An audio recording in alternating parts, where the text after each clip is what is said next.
Kung ano yung service na ginagawa nyo sa labas, yun din yung offer nyo na service bilang freelancer. The only difference is ikaw mismo ang responsible para maghanap ng sarili mong clients at maningil. Huwag na kayong ma-confuse. Halimbawa, si Maria, sabi niya, working remotely as CSR in a property management company in the US and gusto niyang itry yung freelancing but hindi niya alam kung saan magsisimula. Your next action step should be pumunta sa mga platforms, manggawa ng account or profiles doon, kagaya ng Upwork, online jobs. I also mentioned a lot of names, websites. I provided it sa Facebook page. Hanapin nyo na lang yung Facebook. Pagkatapos makikita nyo dito where to apply as a virtual assistant. Dito siya. May mahabang listahan talaga sa caption kung saan kayo pwede mag-apply.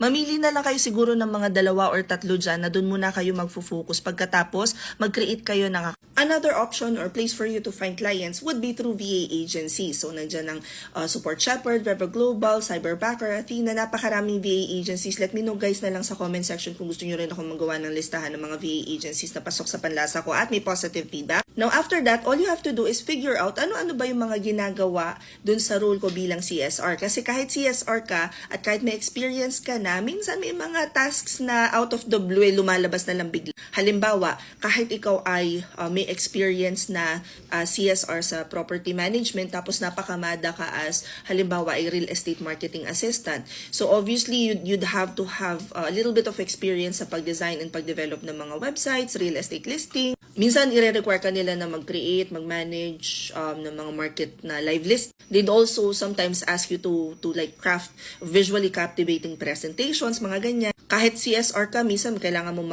maging offers coordinator, maging repairs coordinator, makipag-collaborate with the whole team, operations manager, para lang maipakita na ano nga ba yung listings nyo sa business na yon. Kasi lalo na yan, property management yung hawak mo, so bagay na bagay ka as Reva. Now, kung hindi ka marunong pa, or hindi ka ganun ka-confident, or probably you need a more structured learning, we actually have a Zero to Reva class. It's beginner-friendly, kahit wala kayong experience, but at the same time, you will learn ano nga ba yung usually na ginagawa ng isang real estate virtual assistant.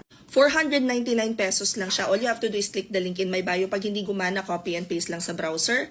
Pagkatapos, hanapin nyo lang dito sa page na to, sa may bandang baba, open classes. Tapos, nakasulat na dyan, 499, Zero to Reva. Sana yun? Ayan.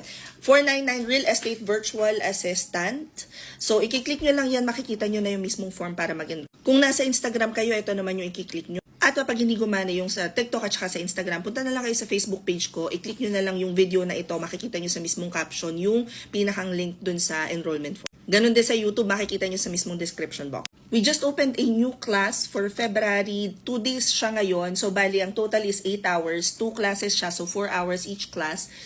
Pagkatapos, magkakaroon na kayo ng better understanding kung ano nga ba yung ginagawa ng isang real estate virtual assistant. Ayan, 499 pesos lang siya. So, mag-enroll na kayo kasi mabilis ma-fill tong class. Hope this helps. Comment any questions you guys have about working from home. Follow for more work from home chismis. Bye!